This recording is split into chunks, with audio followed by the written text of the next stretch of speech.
경동뉴스 시작합니다.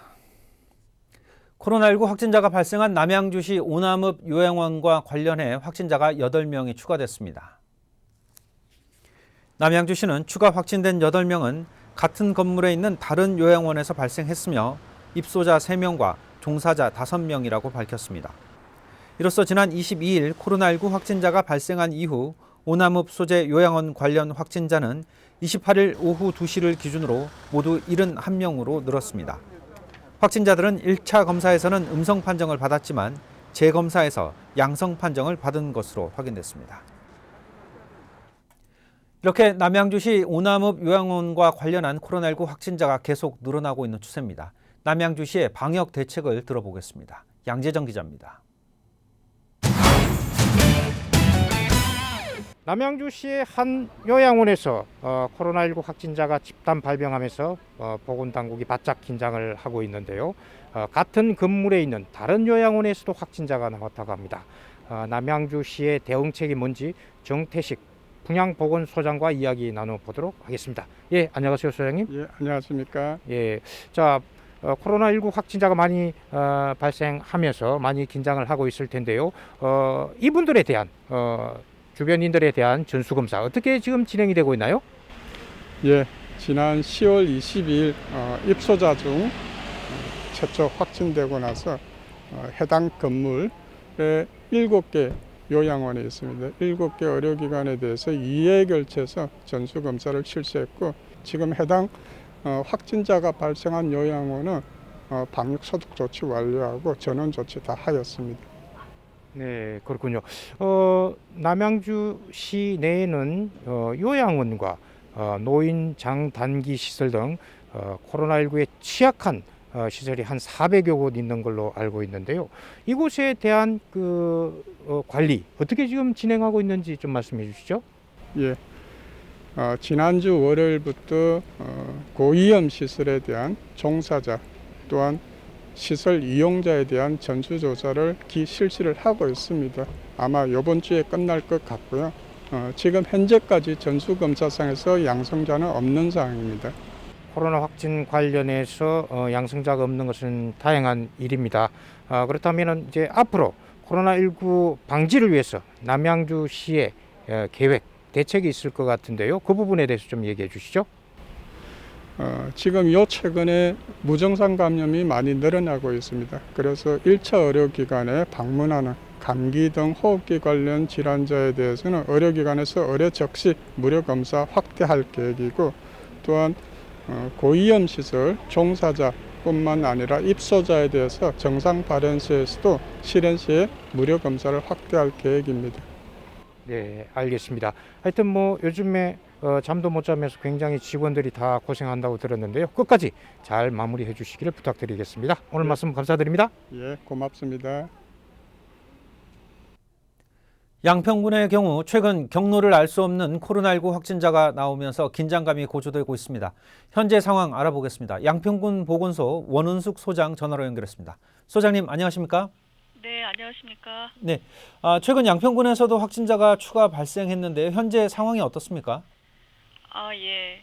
계속 저희 군도 계속 환자가 발생하고 있는데요. 최근 27일에 70대 부부가 함께 확진되었고요. 또 서초구 확진자 밀접 접촉한 20대 남성도 확진되어서 지금 역학조사 중에 있습니다. 그래서 양평군의 현재 코로나19 확진자는 107명입니다. 네, 70대 부부에 대한 감염 경로가 확인이 된 건가요? 지금 현재 우리가 역학조사 중에 있긴 한데, 이분 부부가 서울에 생활권이 걸쳐 있어서 서울에 자주 왔다 갔다 하시고 일을 보시면서 확진된 경우이기 때문에 서울에서 감염된 것으로 추정하고 있습니다. 네. 코로나19 사태가 이렇게 장기화되면서 일선 의료진들의 근무 환경에 대한 우려도 큽니다. 현재 상황이 괜찮으신가요? 저희가 최초 코로나 발생으로 인해서 선제적으로 감염병 TF팀을 구성하고 선별진료 지원과 역학조사, 방역의 전 직원이 이제 코로나에 집중하였지만 6개월 이상 이제 장기적으로 지속되고 8월에 집단 발생함으로써 직원들의 업무 피로도와 그 부담은 커져 있는 상태였습니다. 네. 그래서 저희들이 그 이제 TF팀을 2개조로 확대 운영하고 이렇게 탄력적으로 운영함으로써 직원들의 그 피로도에 따라서 이제 순차적으로 교체하면서 조율하고 그렇게 진행하고 있습니다. 최근 보면 학생들을 중심으로 이 의료진들을 응원하는 목소리가 많아지고 있습니다. 네. 이에 대한 현장의 반응은 어떻습니까? 예, 그 운동선수가 경기에 출전할 때 그 많은 영향을 받으면 관객의 응원이 중요하듯이 저희 보건소 직원들도 지금까지 우리가 최선을 다해서 한마음으로 코로나 방역을 해올 수 있었던 것은 양평군과 또 유관단체, 국민들의 응원의 결과라고 할 수 있습니다. 현재까지 120곳에서 간식과 음료수를 보내주셨고 또 양평 초등학생들의 그 손편지와 또 양일 중학생들의 중장거리 달리기 응원 메시지가 담긴 그 동영상 등 그런 그 손편지를 통해서 직원들은 그 힘으로 오늘도 또 주어진 업무에 최선을 다하고 있고 또 매일 출퇴근하면서 그 메시지를 볼 수 있도록 1층 현관에 응원의 손편지들을 잘 게시해 놓았습니다. 네, 의료진뿐만 아니라 모든 국민들이 코로나19 종식까지 좀 더 힘을 모으기를 바라보겠습니다. 오늘 말씀 여기까지 듣겠습니다. 고맙습니다. 감사합니다. 여주시에서 발생한 중증 장애인 시설 집단 감염과 관련해 최초 확진자 1명을 제외한 29명이 모두 무증상 감염자로 나타났습니다. 여주시가 긴급 기자회견을 통해 밝힌 자료에 따르면 24일 최초 확진 판정을 받은 시설 이용자 이후 전수조사를 통해 밝혀진 29명은 무증상 상태에서 확진 판정을 받은 것으로 나타났습니다. 이 중 장애인 입소자는 19명, 직원은 9명, 외부 강사는 1명입니다. 확진자들은 즉각 병원으로 이송됐으며 이후 157명이 시설 안에서 코호트 격리된 상태입니다. 한편 직원과 외부 강사를 통한 N차 감염 사례도 나타나 방역당국은 접촉자에 대한 전수조사와 무증상 및 1차 음성 판정을 받은 사람들에 대해서도 재조사를 진행하고 있습니다. 상수원 보호구역 내의 건축물 규제를 완화하는 내용의 경기도 조례 개정안이 경기도의회를 통과했습니다. 팔당 상수원 인근에서 각종 체험마을을 운영하고 있는 지역 주민들에게는 매우 반가운 소식인데요. 해당 조례 개정안을 공동 발의한 경기도의회 안기권 의원 전화로 연결했습니다. 의원님 안녕하십니까? 네, 안녕하세요. 광주 출신 안기권입니다. 네네. 우선 이번에 개정된 내용을 먼저 간추려 주시죠.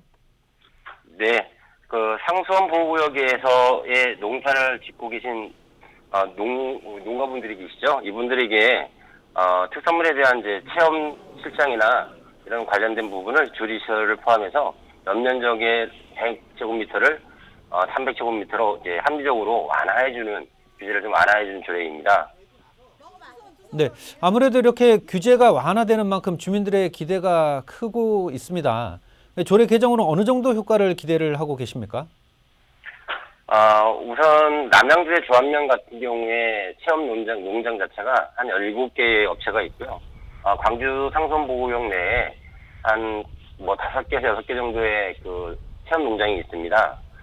기존까지는 지금 체험 농장에서는 조리시설이나 기타 관련 거를 하기가 좀 어려운 부분이 있었는데 이 조리시설도 좀 들어가고 시설 면적도 확대가 돼서 이쪽에 해당되는 주민분들에 대한 소득 증대의 효과가 좀 많이 발생될 거라고 기대하고 있습니다.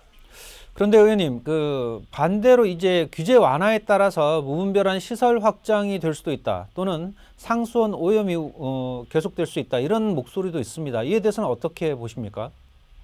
이번 개정조례 안에도 담겨 있지만 체험이나 식수시설에 대한 발생하는 오수는 무조건 공공화수를 유입해서 전량 위탁 처리하는 시설을 갖춰야지만 확대하게끔 되어 있습니다. 그래서 오수가 따로 발생하거나 하는 일은 걱정 안 하셔도 될 겁니다. 네, 오염이 추가되는 것은 법적으로 막고 있다 이런 말씀이시죠? 네, 예. 네, 오늘 말씀 여기까지 듣겠습니다. 감사합니다. 남양주시 조합면 주민들이 45년 전에 지정된 상수원 보호구역 규제로 기본권을 침해받고 있다며 헌법 소원을 청구했습니다. 이들은 지난 27일 헌법재판소 앞에서 기자회견을 갖고 상수원 관리규칙에서 규제하고 있는 건축물의 설치와 영업허가 제한 등의 규정이 헌법에서 보장된 평등권과 직업 선택의 자유, 재산권을 침해하고 있다고 주장했습니다. 또 이들은 하수 처리 시설 기술의 발달로 수질 안정성이 충분히 보장됨에도 규제에 묶여 있다며 헌법재판소가 정당한 판결을 내려줄 것을 요구했습니다. 최근 소나무 허리 노린재로 가평잣 생산량이 크게 감소했다는 소식 전해드린 바 있습니다. 이 외래 해축인 소나무 허리 노린재는 가평군 8개의 지역에 퍼져 있고 생산량의 피해도 심각한 것으로 드러나고 있습니다. 보도에 김정필 기자입니다. 가평잣 수확이 한창입니다. 잣송이는 나무 꼭대기에만 열려 사람이 잣나무에 올라가야 수확할 수 있습니다. 어렵게 수확한 잣송이는 자루에 담아 산 아래에 있는 탈곡장으로 옮겨집니다. 채취한 잣송이를 탈곡해서 껍질이 있는 피잣을 얻습니다. 농가에서 힘들게 수확한 잣 중에서도 이렇듯 썩어서 버려지는 양이 5%에 달합니다. 올해는 기후변화로 인해 더 많은 잣이 버려졌습니다. 어느 해보다 장마가 길어 잣송이가 더 많이 썩었고 생산량도 크게 줄었습니다. 비가 너무 많이 와서 한 90일 정도 비가 와서 해를 못 봐가지고 여무질 못했고 그러니까 생산량은 한 5분의 1로 보면 될 거예요. 실제 가평잣 협회에서 5년 동안 생산한 피잣은 2016년 1,585톤에서 해마다 줄어들었고 올해는 10월 23일까지 31톤을 수확했습니다. 이 때문에 가평군 산림조합은 생산량 감소의 원인을 찾기 위해 가평군 8개 지역을 조사하고 그 결과를 발표했습니다. 조사 결과 조사한 전 지역에서 송이잣 결실이 줄어들고 잣의 과육이 훼손되어 있는 일명 쩌름 현상이 나타났습니다. 이게 기후하고 올해 장마 기간이 길어서 이러지 않았느냐라고들 생각을 하고 있는데 올해 이제 기사가 나면서 이게 병충해구나라고 이제 다들 인지를 하게 된 거고요. 그래서 굉장히 심각한 상태라고 볼 수가 있습니다. 가평잣 생산량 감소는 기후변화와 해거리 현상이 원인으로 지목되었고 외래 해충인 소나무 허리 노린재도 한몫을 하고 있습니다. 딜라이브 서울경기 케이블TV 김정필입니다. 사회적 거리두기는 1단계로 완화됐지만 경기도 내 코로나19 상황은 오히려 악화되고 있습니다. 사람들과의 접촉, 또 외부 활동에 조금 더 주의를 기울여 주십시오. 뉴스를 마칩니다. 고맙습니다.